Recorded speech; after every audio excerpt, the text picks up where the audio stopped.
When a dog owner returns home from vacation, he's horrified to see blood on his walls.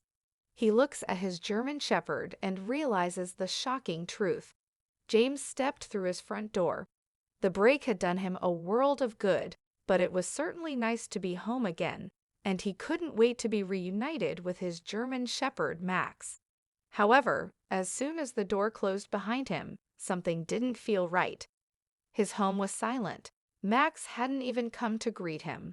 He kicked off his shoes and began calling for his dog as he checked each room. But when he reached the living room, he stopped in horror. Blood spatters covered the walls and door. He called Max more urgently, and this time the German Shepherd responded, coming downstairs, but he wasn't his usual self. Max was shaking and seemed scared. Cautiously, James nudged the living room door open with his foot and gasped. He looked at his German Shepherd and then back into the room, realizing the shocking truth of what had happened. His friend hadn't been able to come over to take care of Max one evening, and this had been the result. James had a simple yet busy life, living in the small town of Ridgewood Park, Virginia. When he wasn't teaching history at a local college, he enjoyed the peace and quiet of his cozy cottage. It was the perfect escape from the world, especially for someone like James, who cherished solitude after a busy day with students. His constant companion was Max, a loyal German Shepherd who had been by his side for years. The lush greenery surrounding their home was the perfect place for Max to run around and explore. To the professor, Max was more than just a pet, he was family. James didn't have a wife or kids. It was just the way life had gone for him, but he was perfectly happy. He had his students, who kept him feeling young and appreciated, and an abundance of friends who felt like family. But Max was his most loyal companion. James had rescued him from a shelter when Max was just a puppy. The poor dog had been abandoned, along with his siblings, on the side of the road. Under James's care, however, Max became a loving, trusting dog who would do anything to protect his owner. Over the years, their bond grew stronger, and Max was always there to greet James with pure excitement whenever he returned from work. In turn, Max brought joy and companionship to James's life. After a particularly difficult year of teaching, James decided to use part of his summer break to take a much-needed vacation. He spent his evenings planning a trip to the mountains, the perfect location for both adventure and relaxation. However, he kept running into a problem. Every accommodation he liked didn't allow dogs. He wasn't sure how he felt about leaving Max behind. Over coffee with his friend Emily, James mentioned his plans, and he was pleasantly surprised when she offered to take care of Max. She told James he deserved a break and assured him that she had no problems checking in on Max and taking him for walks. Emily had known Max since the day James brought him home, and she always made a big fuss over him when she saw him. Emily lived just a few blocks away from James, and he trusted her completely. So it was settled. James would take his vacation, and Emily would care for Max. As James packed, he couldn't help feeling a twinge of guilt as Max watched him fill a bag with clothes and books. He gently patted Max's head and promised that they'd take a weekend trip together when he returned. Taking Max with him would have been ideal, but James desperately needed a break. He felt burnt out and couldn't pass up a week in a beautiful cabin surrounded by mountains, where he could relax in nature and read his books. It was the perfect way to recharge. Emily would visit the cottage daily to feed Max and take him for walks, which reassured James that Max was in good hands. In the mountains, James instantly felt at peace. All his troubles began to ease, though he did miss Max. Thankfully, Emily messaged him daily to let him know the dog was fine. However, on his last day, Emily called him, sounding upset. She was unable to make her usual evening visit due to an unexpected emergency. She promised she had walked Max that morning and left plenty of food but couldn't make it in the evening. James assured her that Max would be fine for the night, as he would be home the following morning. He told her not to worry and to deal with her emergency. After that, he didn't think much of it and focused on enjoying his final day. As James drove back to Ridgewood Park, he felt relaxed and calm. He was excited to see Max and had already planned a long walk to make up for the evening Max had missed. He also planned to check in on Emily during the walk to make sure she was okay. As James drove along the familiar roads, he reflected on his peaceful days in the mountains. The break had been just what he needed. However, as he pulled into his driveway, he had no idea what awaited him. He imagined Max waiting by the door, tail wagging in excitement. But the reality was far from that. When James opened his front door, he immediately knew something was wrong. Max didn't come to greet him. When he reached the living room, he cried out in horror. Blood spattered the walls and door. Now James's mind raced. Had Max injured himself while alone? Was that why he hadn't responded to James's calls? James called out Max's name urgently, listening intently.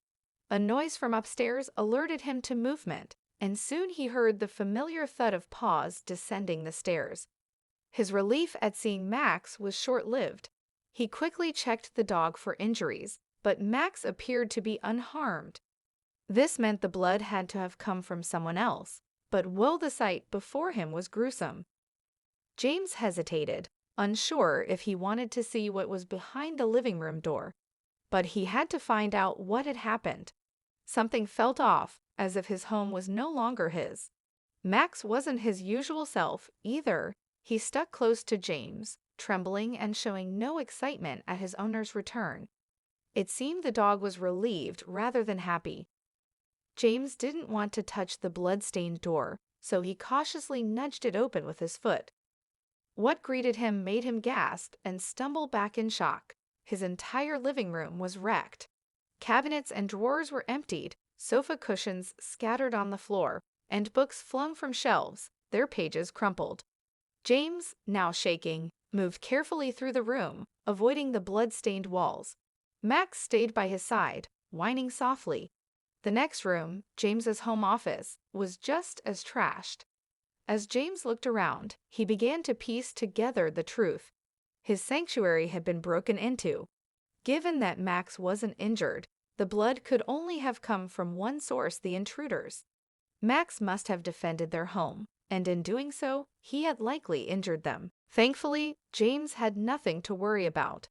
The officers praised Max for his actions and informed James that they would notify local hospitals to be on the lookout for anyone seeking treatment for dog bites. Hopefully, this would lead them to the intruders. The police gathered evidence, checked for fingerprints, and took a statement from James, though he didn't have much information to offer. They also asked Emily if she had noticed anything suspicious during her visits, but she hadn't seen anything out of the ordinary. With the police gone, James looked around at the wreckage of his home. He couldn't bring himself to start cleaning up. He didn't even want to be in the cottage. Sensing his discomfort, Emily insisted that James and Max move in with her for a while. As James gathered some clean clothes, Emily began loading Max's food, bed, and toys into her car. It was the least she could do. It was clear James was shaken by the ordeal, and Max seemed affected too. Over the next few days, James tried to settle into a routine. Being at Emily's was helping, and it was nice to have someone around. Little did he know that Emily had also been quietly working to get his cottage ready for his return, whenever that might be. She spent hours cleaning, tidying, and repairing broken items, finally scrubbing and repainting the walls. By the time she finished, the cottage looked as cozy as ever, with no sign of the intrusion. Emily also researched security systems and passed the information on to James, encouraging him to take steps to make the cottage safer. As weeks passed, life slowly returned to normal. The police were still searching for the intruders, but there were no new developments. Given the amount of blood James had seen on the walls, he was shocked that no one had gone to the hospital with dog bite injuries. He could only assume the intruders were avoiding medical help to avoid getting caught. Following Emily's advice, James installed a security system to prevent future break-ins. He also made sure to take Max on longer walks to help him burn off energy and keep him engaged through training sessions. James wanted Max to know he wasn't at fault for what happened. When James finally returned to his cottage, he was surprised to find that Emily had done more than just tidy up. She had added a few cozy touches, new cushions on the sofa, and a fresh stack of logs beside the fireplace. He smiled, feeling grateful. Emily had been a true angel throughout everything, and James wasn't sure how he would ever thank her. Their friendship had grown even stronger since the break-in, and although he was glad to be back in his cottage, James realized he would miss Emily's company. On his first evening back, James sat by the fireplace with Max at his feet, reflecting on the past few months.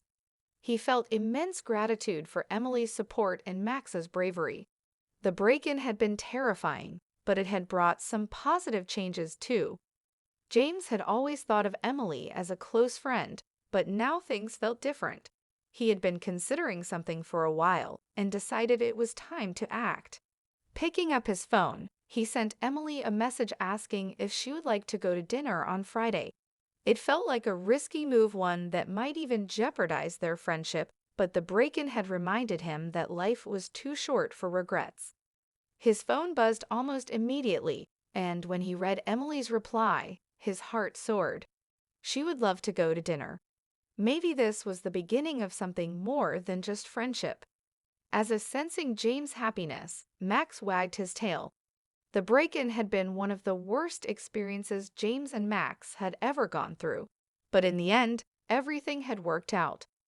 James had made peace with the fact that the police were unlikely to catch the intruders, and he was moving on with his life, a decision that, judging by Emily's response, was going very well so far. Now it's over to you. What do you think of this story? Do you know any stories of animals defending their homes? We'd love to hear your thoughts, so please leave a comment below. Thanks for watching, and we'll see you in the next video.